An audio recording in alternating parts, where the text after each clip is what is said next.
Hello hi welcome back to our channel. బాగా time ఉన్నప్పుడు ఇలా ప్రశాంతంగా నిదానంగా రోట్లో రుబ్బుకొని చేసుకొని తిన్నామంటే కర్రీస్ ఏవైనా సరే అద్దరిపోతాయండి టేస్ట్. ఇవాళ అయితే నాకు కుదిరింది, అందుకే నేను ఈ రోటి పచ్చడి మీకు చూపించబోతున్నానండి. ఈ సీజనల్ రోటి పచ్చడి చింత చిగురు పచ్చడి అన్నమాట. మరి ఈ రెసిపీలోకి అయితే వెళ్ళిపోదామా. ముందుగా స్టవ్ మీద కడాయి పెట్టేసి కొద్దిగా ఆయిల్ వేసేసుకొని ఈ చింత చిగురును ఒక కప్పు వేసేసి బాగా గోల్డెన్ కలర్ వచ్చేంత వరకు వేయించి పక్కన పెట్టుకోవాలండి. అదే కడాయిలో ఒక 10-15 ఎండుమిర్చి వేయించేసిన తర్వాత ఒక టేబుల్ స్పూన్ జీలకర్ర వేసేసి బాగా వేయించి పక్కన పెట్టుకోవాలి. అలాగే అదే కడాయిలో వేరుశనగ పప్పు అండి, పల్లి గింజలు ఒక కప్పు వేయించి పక్కన పెట్టి చల్లారించుకున్న తర్వాత ఇక రోట్లో వేసేసి ముందుగా అయితే ఎండుమిర్చి జీలకర్ర వేసేసి బాగా రోట్లో నూరుకోవాలండి. ఇలా రోట్లో నూరుకొని చేసుకొని తినడం అంటే నాకు చాలా ఇష్టం అండి. ఇందులో ఒక 6-7 వెల్లుల్లిపాయలు పొట్టు తీసుకునేసి వేసుకోవాలండి. అలాగే తగినంత ఉప్పు కూడా వేసేసి బాగా మెత్తగా నూరుకోవాలి. మా బాబు అండి హెల్ప్ చేస్తూ ఉంటారు నాకు. మెత్తగా బాగా నూరుకున్న తర్వాత మనం వేయించి పక్కన పెట్టుకున్నటువంటి ఈ పల్లీలు అన్నమాట వేసేసి, నేను పొట్టు తీయనండి,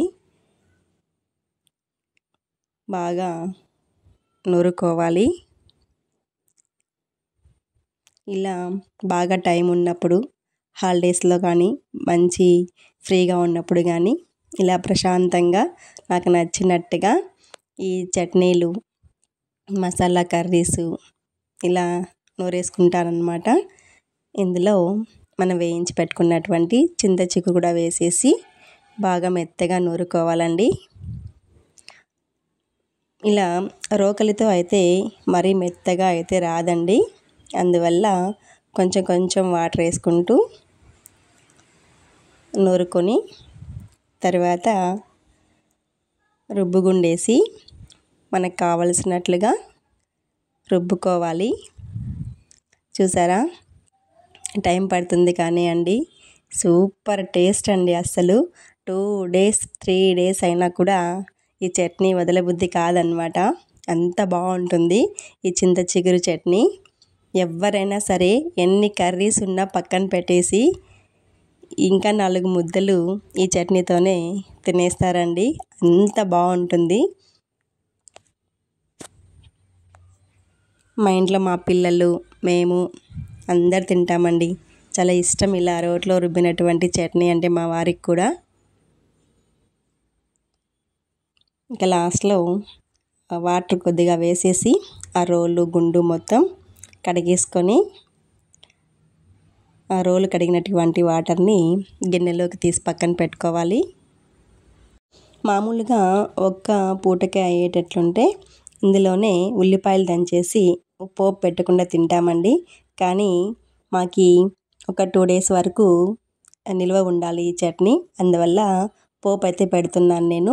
స్టవ్ మీద కడాయి పెట్టేసి, ఇది ఇనుప కడాయి అండి, ఇందులో ఒక 2 tablespoon స్పూన్ల ఆయిల్ వేసేసి బాగా ఆయిల్ వేడెక్కిన తర్వాత ఒక 1 tablespoon ఆవాలు, ఒక 1/2 tablespoon జీలకర్ర, ఆవాలు బాగా చిట్లించిన తర్వాత సన్న ఉల్లిపాయలండి, చిన్న ఉల్లిపాయలు ఇలా ఒక కప్పు వేసేసి బాగా వేయించుకున్న తర్వాత కరివేపాకు వేసేసి వేయించుకొని తర్వాత మనం రుబ్బి పెట్టుకున్నటువంటి ఈ చట్నీని ఇందులో వేసేయాలండి. చూసారు కదా, మనం రుబ్బితే రోట్లో గట్టిగా ఎంత బాగా వచ్చిందో అసలు చట్నీ. అదే మిక్సీలో అయితే ఇలా రాదండి, మనం వాటర్ కొంచెం ఎక్కువగా వేయాల్సి ఉంటుంది, అందువల్ల మనకి టేస్ట్ కూడా మిక్సీలో తక్కువగానే ఉంటుందండి. ఒక 2 days వరకు 3 days వరకు కూడా ఫ్రిడ్జ్లో పెట్టకపోయినా కూడా నిల్వ ఉంటుందండి ఈ చట్నీ, అంత టేస్టీగా ఉంటుంది రోట్లో రుబ్బి చేసామంటే. ఏమైనా పాతకాలం వంటలేనండి. ఎంత నిదానంగా మనం వంట చేసుకొని తింటామో అంత ఆరోగ్యం. కానీ ఇప్పుడున్న ఈ బిజీ లైఫ్లో అది మనకు కుదరదండి. ఇక ఇందులో మనం రోలు కడిగించినటువంటి ఆ వాటర్ని వేసేసి కాసేపు వేయించిన తర్వాత కొత్తిమీర దట్టిచ్చేస్తామనుకోండి, ఆహా, మన రోటి పచ్చడి, చింత చిగురు రోటి పచ్చడి అయితే రెడీ అయిపోయిందండి. ఇక వడ్డించేసుకోవడమే. ఆహా, నాకైతే నోట్లో నీళ్ళు ఊరిపోతున్నాయండి. మా వారు మా బాబు వెయిట్ చేస్తున్నారు ఎప్పుడెప్పుడా అనేసి. వేడి వేడి అన్నం అయితే చేశాను మరి. Thanks for watching. బాయ్.